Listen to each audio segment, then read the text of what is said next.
Bonjour à toutes et à tous, je vous retrouve aujourd'hui avec une démo du HitPen pour foil de chez Action que vous avez vu dans une précédente vidéo haul de matériel de loisirs créatifs sur ma chaîne. Donc je commence par ouvrir le paquet. Dans le paquet il y a le HitPen évidemment. Il se branche sur une prise USB, donc on peut utiliser un adaptateur pour le brancher directement sur une prise secteur. Mais sinon moi pour la démo je l'ai branché sur mon ordinateur portable et ça faisait très bien l'affaire. Et dans le paquet il y a également un rouleau de foil qui est compatible avec ce HitPen. Au dos du paquet il est indiqué que tous les foils ne sont pas compatibles. En fait il y a seulement les foils de la marque qui est vendue chez Action qui seront compatibles avec ce stylo. Pour commencer, il faut brancher le stylo et attendre environ 1 minute que le stylo chauffe parce que s'il n'est pas assez chaud, le foil ne va pas bien se transférer. Pour mon premier essai, j'ai utilisé une feuille blanche toute simple, une feuille d'imprimante, et j'ai simplement écrit sur le foil. Et le résultat est très concluant, le foil s'est bien transféré, il tient très bien, même quand on passe le doigt dessus, si on gratte un petit peu, le foil ne s'en va pas. Pour mon deuxième essai, j'ai utilisé un papier Bristol et un pochoir également de chez Action. Il était aussi dans ma dernière vidéo de haul. Alors c'est un pochoir qui est en plastique très fin, il est très souple. Et avec le HitPen, je suis venue buter contre les motifs du pochoir pour avoir un motif bien net. Mais du coup, avec la chaleur du HitPen, le plastique du pochoir a un petit peu fondu. Donc j'ai abîmé le pochoir en fait à ces endroits-là. Donc pour ma part, je ne suis pas très convaincue par l'utilisation du pochoir avec le HitPen. Comme le HitPen est chaud et que les pochoirs c'est souvent en plastique, du coup le plastique peut un petit peu fondre au contact de la chaleur. Par contre pour le papier Bristol, là il n'y a pas eu de problème, le foil s'est bien transféré, il reste bien accroché, donc c'est comme avec le premier essai avec le papier blanc, ça tient vraiment très bien.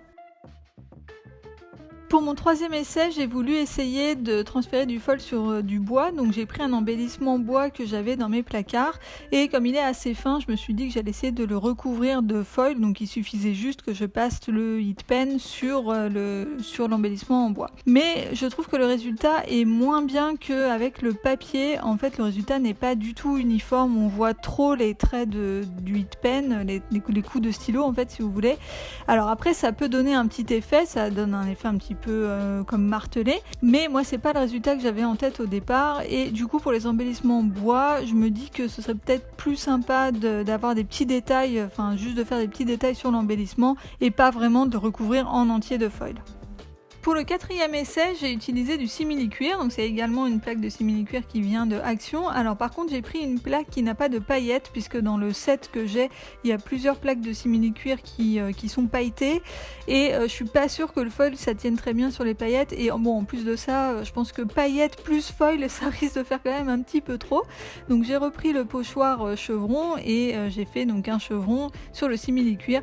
Et le résultat est super, donc le simili-cuir il est texturé, il y a un tout petit motif, mais le foil tient très très bien et je trouve honnêtement que c'est le plus beau rendu de tous les essais que j'ai fait, c'est vraiment celui que je préfère. Pour le cinquième essai, j'ai voulu essayer d'utiliser un tampon, donc l'idée c'était de tamponner un motif directement sur le foil et ensuite de repasser avec le HitPen. Alors pour cela j'ai utilisé mon encre archivale qui sèche très vite et j'ai essayé de ne pas rester appuyé longtemps sur le foil puisque le foil est un papier qui est très glissant, donc je pense qu'on a vite fait de bouger un peu et d'obtenir un tampon qui est pas très net. Le résultat est vraiment sympa, mais par contre la mine du HitPen est assez grosse donc on ne pourra pas faire des détails très fins.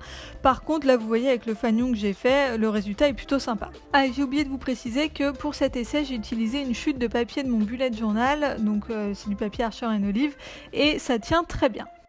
Ensuite pour les 6e et 7e essais, j'ai voulu essayer d'utiliser du papier calque et du papier cuisson, donc c'est un peu le même principe qu'avec le tampon. L'idée c'était d'avoir un motif dessiné sur soit le papier calque soit le papier cuisson, de placer ce papier sur le foil et ensuite de repasser avec le HitPen, mais du coup le HitPen n'est pas en contact direct avec le foil puisqu'il est en contact avec le papier, soit le papier calque soit le papier cuisson. Alors le résultat est vraiment pas terrible, en fait le foil ne se transfère pas assez, je pense que le fait d'ajouter une couche supplémentaire absorbe un petit peu la chaleur et du coup il n'y a plus assez de chaleur sur le foil.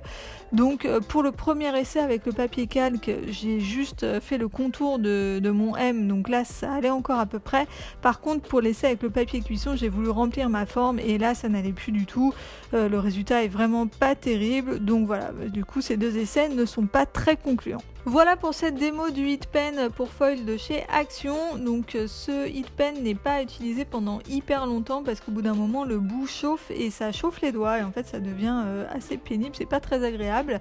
Mais sinon il y a moyen de faire quand même des petits embellissements assez sympas avec le foil, donner une petite touche de brillant à nos créations. Je trouve que c'est plutôt chouette. Et la prochaine fois que j'irai chez Action, j'essayerai de trouver d'autres feuilles de foil, peut-être d'autres couleurs ou en tout cas me faire un petit stock pour utiliser avec ce stylo. Voilà, j'espère que cette vidéo vous a plu. Si c'est le cas, n'oubliez pas de me laisser un petit pouce en l'air et n'hésitez pas également à aller faire un tour sur ma chaîne et à vous abonner si jamais les vidéos vous plaisent. Et n'oubliez pas également de me dire en commentaire si vous avez ce Hit Pen et ce que vous en pensez, et peut-être que vous en avez un d'une autre marque, donc n'hésitez pas à me dire tout ça et à me dire aussi quelle utilisation vous en faites. Voilà, c'est tout pour moi pour aujourd'hui, je vous dis à très vite dans une prochaine vidéo. Bye bye.